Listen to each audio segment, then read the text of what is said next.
Hello friends, how are you all? I hope all of you are fine, doing great at your homes. So students, today we will be learning some new things about vitamins. मैं आज आप सभी को vitamins के बारे में कुछ important information देने वाली हूँ जो कि आपको सभी कॉम्पिटिटिव एग्जाम्स में हेल्पफुल होगी। By the help of this information you will be able to solve all the questions asked in competitive examinations. तो आप सभी जानकारी को बहुत ध्यान से सुनिएगा। मैं आपको कुछ ट्रिक्स भी दूंगी जिससे कि आपको सारी चीज़ें याद हों। तो सबसे पहले हम शुरू करते हैं विटामिन शब्द से। तो विटामिन शब्द की खोज किसने की थी? If you all know the answer you can comment down in the comment section. Video को पॉज करिएगा और कमेंट सेक्शन में अपना जवाब दीजिएगा।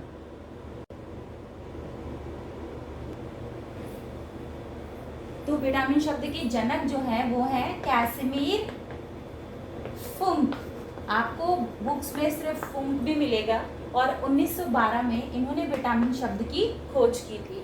सन 1912 में कैसिमिर फुंक ने विटामिन शब्द की खोज की थी और इन्हें 1911 में बेरी की खोज के लिए भी जाना जाता है। कैसिमिर फुंक को 1911 में 1911 में बेरी की खोज के लिए भी जाना जाता है। तो अब आप मुझे बताइएगा, beri is caused by the deficiency of which vitamin? कौन से विटामिन की कमी की वजह से बेरी रोग होता है? Beri is caused by the deficiency of vitamin B. इस पे हम अभी आगे चर्चा करेंगे कि कौन से विटामिन की कमी से कौन सा रोग होता है। अब आपको इसमें एक चीज़ और बताना चाहूँगी, पेनिसिलिन की खोज करने वाले वैज्ञानिक का क्या नाम है? Who has discovered penicillin? Can you all name the scientist in the comment section? Video को पॉज करिएगा और कमेंट सेक्शन में अपना जवाब बताइएगा। तो अलेक्जेंडर फ्लेमिंग को प्रथम प्रतिजैविक पेनिसिलिन की खोज के लिए जाना जाता है और इस चीज़ के लिए इन्हें नोबेल प्राइज भी दिया गया था। Who discovered penicillin? Alexander Fleming. Okay students, Alexander Fleming ने पेनिसिलिन की खोज की थी और इसके लिए इनको नोबेल प्राइज भी दिया गया था। तो मैं अब आपको बताना चाहूँगी, प्रथम परजीवी जीवाणु एंथ्रैक्स एक परजीवी जीवाणु है जो सबसे पहले डिस्कवर किया गया था। तो एंथ्रैक्स की खोज करने वाले और रेबीज की टीके की खोज करने वाले साइंटिस्ट का नाम बताइए। So the answer is Robert Koch. आपका जवाब होगा Robert Koch. So he is known for the discovery of पहला परजीवी जीवाणु एंथ्रैक्स और तथा रैबीज का टीका। तो जो वैक्सीनेशन होती है रैबीज में जो लगाई जाती है उसका जो वैक्सीनेशन था वो भी रॉबर्ट कोच ने डिस्कवर किया। और दूसरी चीज़ ये कि इन्होंने एंथ्रैक्स की खोज की। किसकी खोज की? एंथ्रैक्स की। Now what is anthrax? Anthrax जो है प्रथम परजीवी जीवाणु है। क्या है? प्रथम परजीवी जीवाणु। आई होप आपको समझ में आया होगा। और अब आपको मैं जो भी इन्फॉर्मेशन बताई है उसको रिपीट कर देती हूँ। विटामिन शब्द की खोज कैसिमिर फुंक ने की थी 1912 में, 1912 में, 1911 में इन्होंने बेरी डिजीज़ की भी खोज की थी जो कि विटामिन बी की डेफिशिएंसी से होता है। अब हम बात करेंगे अलेक्जेंडर फ्लेमिंग की। इन्होंने पेनिसिलिन डिस्कवर किया था जिसके लिए इन्हें नोबेल प्राइज़ भी दिया गया। रॉबर्ट कोच की बात अगर हम लोग करें तो इन्होंने एंथ्रैक्स की खोज की जो प्रथम परजीवी जीवाणु है, और साथ ही साथ इन्होंने रैबीज के टीके की भी खोज की। रैबीज जो है डिजीज़ होता है जो कि डॉग्स में पाया जाता है और किसी डॉग को अगर रैबीज हो और वो आपको बाइट कर देता है या काट देता है तो that disease will automatically come into your body also. तो अब हम विटामिन्स के बारे में कुछ और डिस्कशन करेंगे। सबसे पहले तो मैं चर्चा करना चाहूँगी सभी विटामिन्स के साइंटिफिक नेम्स की। तो first of all we will write all the vitamins in order. Vitamin A, vitamin B, vitamin C, vitamin D, vitamin E and vitamin K. So what are the scientific names of all these vitamins? इसके लिए मैं आपको एक simple सी trick दूंगी which will help you to remember the scientific names of all the vitamins. तो आप सभी विटामिन्स के साइंटिफिक नेम्स को आसानी से याद कर पाएंगे। पहले मैं आपको साइंटिफिक नेम्स लिख देती हूँ। विटामिन ए का साइंटिफिक नाम है रेटिनॉल। विटामिन बी का साइंटिफिक नेम है थायमीन। विटामिन सी का साइंटिफिक नेम है एस्कॉर्बिक एसिड। विटामिन डी का साइंटिफिक नेम है कैल्सीफेरॉल। विटामिन ई का साइंटिफिक नेम है आपका टोकोफेरॉल। विटामिन के का साइंटिफिक नेम है phylloquinone. What is the scientific name of vitamin के? Phylloquinone. So these are the scientific names of all the vitamins. Now I am going to give you a trick to remember all the scientific names. क्योंकि इसे ऐसे normally याद करना it might be difficult for some of the students. So let's take a trick to remember this. जैसे कि आप सभी लोग बोर्ड पे देख पा रहे हैं, जो ट्रिक होगी वो है आपकी रथ पर एक टॉफ़ी। आप देख सकते हैं रथ पर एक टॉफ़ी। तो आप इस पर को भूल जाइए। To make the sentence proper, ये पर मैंने लिखा है, that is why I put a cross on this.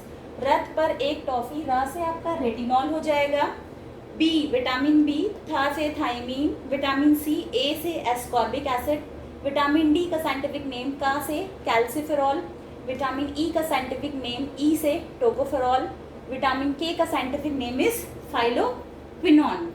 अब हम लोग डिस्कस करेंगे कि which of the vitamins are soluble in fats and which of the vitamins are soluble in water. इसके लिए भी मैं आपको एक ट्रिक बताने वाली हूँ। So as you all can see that KEDA वसा में घुलनशील विटामिन है। कि विटामिन्स कौन कौन से विटामिन्स हैं जो वसा में घुलनशील हैं? कीड़ा। आप इसको कीड़ा करके भी रिमेंबर कर सकते हैं। थोड़ा सा फनी साउंड करता है पर आपको याद करने में काफ़ी हेल्प करेगा। कीड़ा वसा में घुलनशील है। तो vitamin K, vitamin E, vitamin D and vitamin ए। अगर कीड़ा याद करने में प्रॉब्लम है तो आप इसे एडैक्ट भी बोल सकते हैं। एडैक्ट वसा में घुलनशील है। और कौन से विटामिन बचे जो कि वाटर सॉल्युबल हो जाएंगे? These are fat soluble vitamin. वसा को इंग्लिश में फैट्स बोलते हैं या लिपिड्स भी बोलते हैं। तो fat soluble vitamin are, say with me, vitamin K, vitamin E, vitamin D and vitamin A. तो अब बचा क्या? विटामिन बी और vitamin C. So vitamin B and vitamin C are water soluble vitamins. तो अब मैं आपको एक क्वेश्चन कराने जा रही हूँ, ज़रा सा ध्यान दीजिएगा। Now look at the question please. Which of the following vitamin is not water soluble? तो आजकल जो एग्जामिनर्स हैं वो थोड़ा सा क्वेश्चन घुमा के पूछते हैं। आपसे डायरेक्टली नहीं पूछा जाएगा कि इसमें से कौन सा विटामिन वाटर सॉल्युबल है या जल में घुलनशील है। आपसे पूछा जाएगा निम्न में से कौन सा विटामिन जल में घुलनशील नहीं है, वाटर सॉल्युबल नहीं है। तो as you all know that water soluble vitamin कौन कौन से थे? Please write the names of the water soluble vitamin in the comment section. Vitamin B और vitamin C water soluble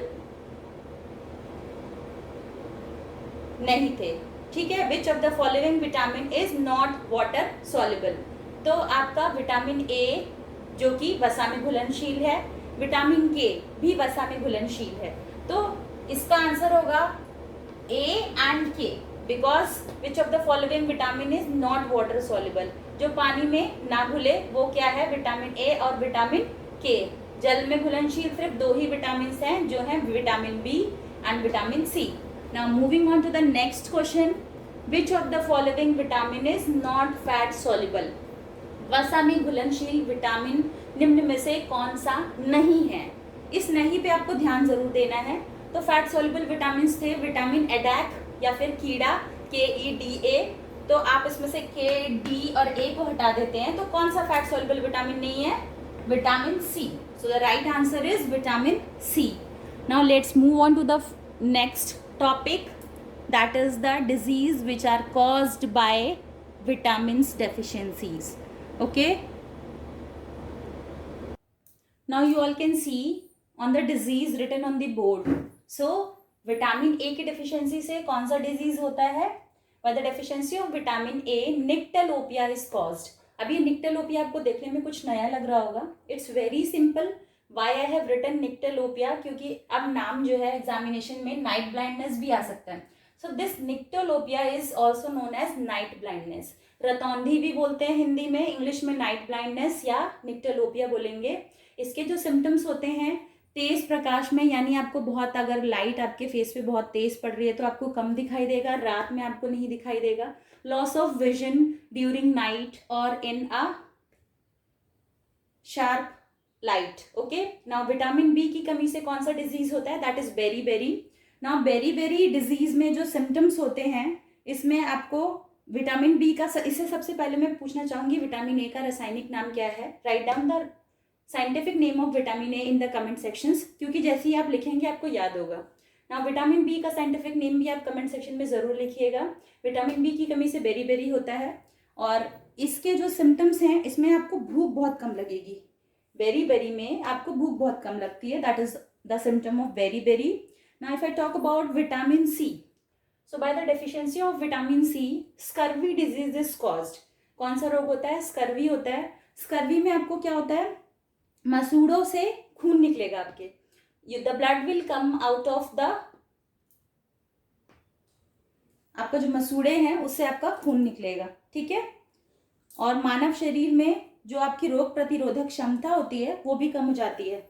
if you are suffering through scurvy disease, तो जो आपकी immunity है वो भी वीक हो जाएगी। रोग प्रतिरोधक क्षमता मीन्स किसी भी डिजीज से लड़ने की क्षमता, the ability to fight with an disease is known as immunity. तो विटामिन सी की कमी से आपकी इम्यूनिटी भी वीक हो जाएगी और आपके मसूड़ों से खून निकलेगा। ये हो सकता है आपका विटामिन सी की कमी से, and the name of the disease is scurvy. If I talk about vitamin D, तो विटामिन डी की कमी से आपको क्या होता है? रिकेट्स होता है। रिकेट्स को सूखा रोग भी बोलते हैं, और ये जो रिकेट्स होता है ये बच्चों में होता है। अगर हम पूछें कि वयस्कों में विटामिन डी की कमी से कौन सा रोग होता है, क्या अगर किसी को पता हो तो वो कमेंट सेक्शन में आंसर लिख सकता है। मैं आपको बताना चाहूंगी वयस्कों में विटामिन डी की कमी से ऑस्टोमलेशिया होता है। कौन सा रोग होता है? ऑस्टोमलेशिया। नाउ विटामिन ई की कमी से क्या होता है? प्रजनन क्षमता में कमी।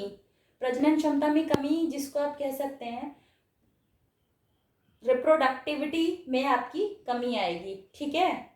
और विटामिन के की कमी से ब्लड कोगुलेशन जो होता है वो आपका वीक हो जाता है। Now what is blood coagulation? Blood coagulation means रक्त का थक्का जमना। जब हमें कोई चोट लगती है और खून बहता है तो थोड़ी देर बाद आप देखते हैं कि खून रुक जाता है, क्योंकि वो खून जम जाता है। तो अगर आपके शरीर में विटामिन के की कमी होगी तो आपका ब्लड कोगुलेशन नहीं होगा, और कोई भी चोट लगने पे आपका खून बहता रहेगा, इससे ज़्यादा ब्लड लॉस होगा और आप वीक भी हो सकते हैं। So these were the disease which are caused by the different deficiencies of different vitamins. Now we will discuss on vitamin B, क्योंकि विटामिन जो B है इसमें सिर्फ विटामिन B नहीं है, vitamin B1, vitamin B2, vitamin B5, vitamin B6, B7, B12, there are so many vitamins in vitamin B, जिसकी हम एक अलग वीडियो पे चर्चा करेंगे। अभी मैं आपको बताना चाहूंगी कि इन सभी विटामिन्स के सोर्सेस क्या क्या हैं। What are the major sources of the different vitamins which will help you to recover the loss. अगर किसी विटामिन की कमी आपके शरीर में हो जाती है तो क्या खाने से वो कमी दूर हो सकती है।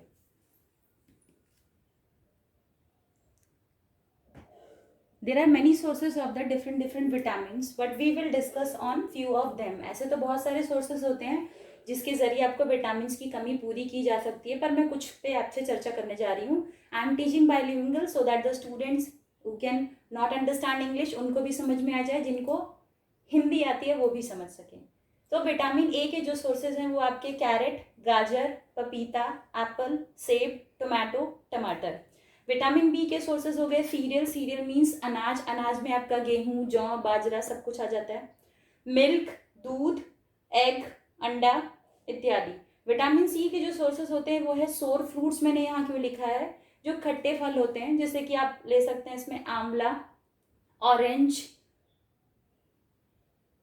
नींबू भी ले सकते हैं, ठीक है। और विटामिन सी अमरूद में भी पाया जाता है, ठीक है। विटामिन डी जो है मछली, मछली के तेल में, फिश ऑयल, लीवर ऑयल, सूर्य की रोशनी में सबसे ज्यादा विटामिन डी पाया जाता है। मिल्क जो है एक ऐसा सर्वोत्तम आहार है जिसमें सभी विटामिन पाए जाते हैं, ठीक है। तो मिल्क के बारे में सबसे इंपॉर्टेंट जानकारी मैं जो आपको देना चाहूंगी वो यही है कि मिल्क ऐसा आहार है जिसमें भोजन के सभी अवयव पाए जाते हैं। मतलब कि बैलेंस डाइट जो होती है उसमें जो जो न्यूट्रिएंट्स रिक्वायर्ड होते हैं, मिल्क में सारे न्यूट्रिएंट्स होते हैं। पर इसका मतलब ये नहीं है कि सिर्फ दूध पी लेंगे तो आपका डाइट बैलेंस हो जाएगा। You need to have each and everything separately. अब विटामिन ई की कमी से होने वाला रोग और विटामिन ई के जो सोर्सेज हैं, ये मैं आपको एक होमवर्क दे रही हूँ. You have to write down the sources of vitamin E in the comment section. और विटामिन ई की कमी से होने वाला रोग क्या है.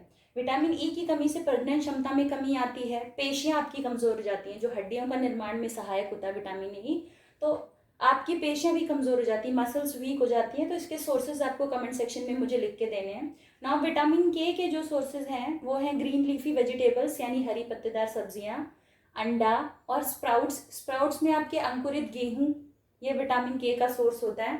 तो ये कुछ सोर्सेज थे जिन पे हमने चर्चा की. अब मैं इस वीडियो को यहीं समाप्त करती हूँ. I am closing this video at this point only. In the next video we will discuss some things, some more important things about carbohydrates, proteins, fats. इन सभी के बारे में चर्चा करेंगे. साथ ही साथ हमारे जो डाइजेस्टिव सिस्टम है उसके बारे में डिस्कस करेंगे. तो मैं आपसे रिक्वेस्ट करूंगी कि वीडियो पसंद आया होगा तो प्लीज़ लाइक कर दीजिएगा, चैनल को सब्सक्राइब कीजिएगा और इसको जितना भी शेयर कर सकते हैं उतना शेयर करिएगा ताकि सभी बच्चों की हेल्प हो सके. Till then, stay happy, stay safe, bye bye. Subscribe the channel and press the bell icon.